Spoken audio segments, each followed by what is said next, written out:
Então, vamos ter a palavra ácido, que todo ácido vai começar com a palavra ácido. Mas como eu tenho uma ramificação, eu tenho que pôr o nome dessa ramificação. Então, aqui eu tenho a ramificação metil e ela tá onde? No carbono 2. É muito importante pôr um número, tá? Então, 2 metil.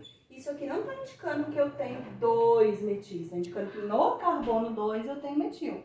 Se eu tivesse 2 metis, por exemplo, um aqui e um para cima, então eu ia colocar dimetil, para não indicar que eram 2. Esse número aqui não indica quantidade, indica posição. Então ele está no carbono 2. Carbono 1 da função, carbono 2, carbono 3. Então ácido 2-metil, met-et-prop. Então novamente eu tenho o mesmo prefixo.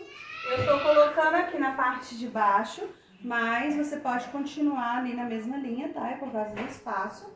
Então, prop só tem ligações simples entre os carbonos, o infixo é an, e o nosso final, oico, né? Então, propan, nó e co, ok?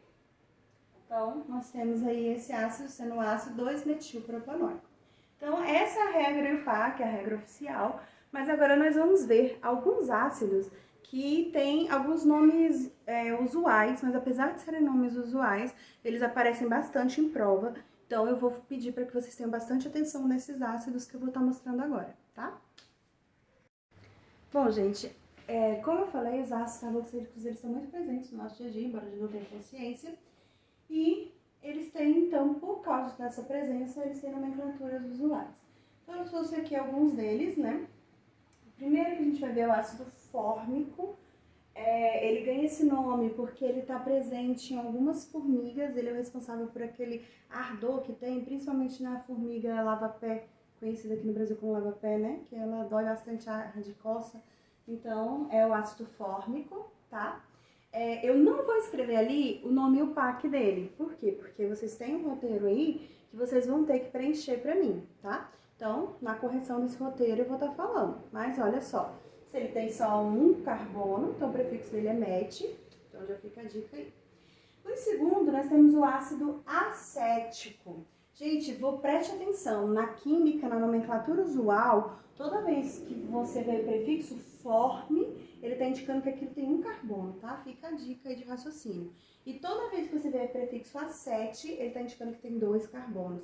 Então, por exemplo, um acetaldeído é um aldeído acete formado por 2 carbonos, então seria o etanal. O formol, formol. Então, o formol, ele é também uma estrutura formada só por um carbono, só que ele é um aldeído, né? Ele também pode ser chamado de formaldeído. Então, também seria ali um aldeído formado por apenas um carbono. Então, fica ligado com esses prefixos form e acete das nomenclaturas usuais, tá? Eles não entram na regra oficial do MET, ET, PROP, mas eles aparecem bastante em exercícios. E então, o ácido acético, formado por 2 carbonos, esse é muito conhecido de vocês, tá? É o nosso vinagre. Inclusive, eu falo sobre o ácido acético, né, o vinagre, lá no vídeo das substâncias químicas que servem para matar ou não o vírus, né, o Covid-19. Então, tá aí, ele é um ácido carboxílico, tá? E nós temos aqui também o propiônico, né? O prop já começa a lembrar, né, a questão do prefixo, mas o final dele é um pouco diferente. Ele é a gordura, tá? Algumas gorduras de origem animal são, entre outras coisas, tem a presença desse ácido carboxílico, tá? Que é o propiônico. Eu não vou falar nomenclatura e o PAC, fica ligado, o prefixo ali já é prop, já dá uma dica aí pra vocês de como é que ficaria o nome.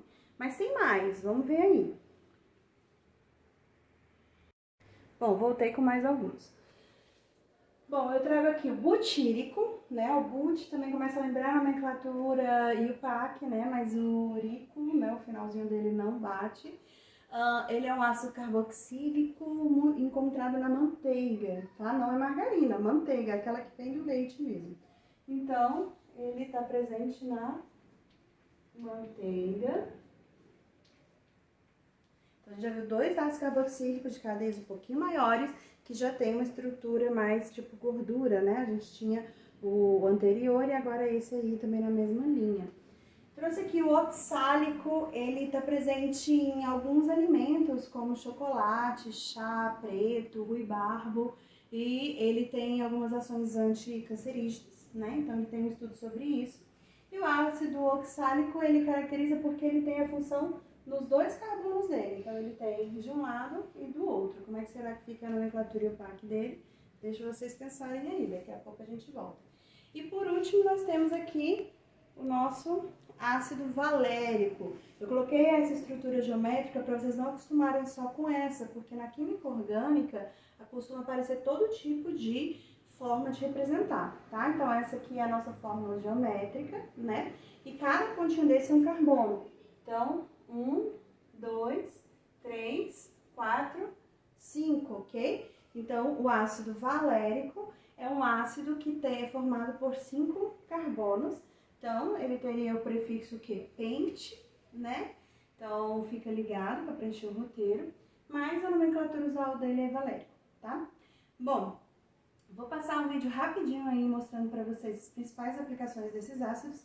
Mas não são só esses ácidos carboxílicos que existem, tá, gente? Na verdade, existe uma infinidade de ácidos carboxílicos, é uma das funções mais presentes na natureza.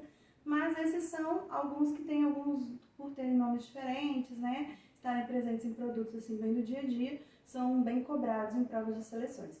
Bom, é isso aí que eu tinha para falar sobre ácido carboxílico. Não deixe de preencher o roteiro, né? Porque assim ajuda você a prestar atenção na aula e reforçar o seu conhecimento. E é claro, né? Fazer a nossa tarefinha boa de toda semana. Um beijo e tchau! Tchau, tchau!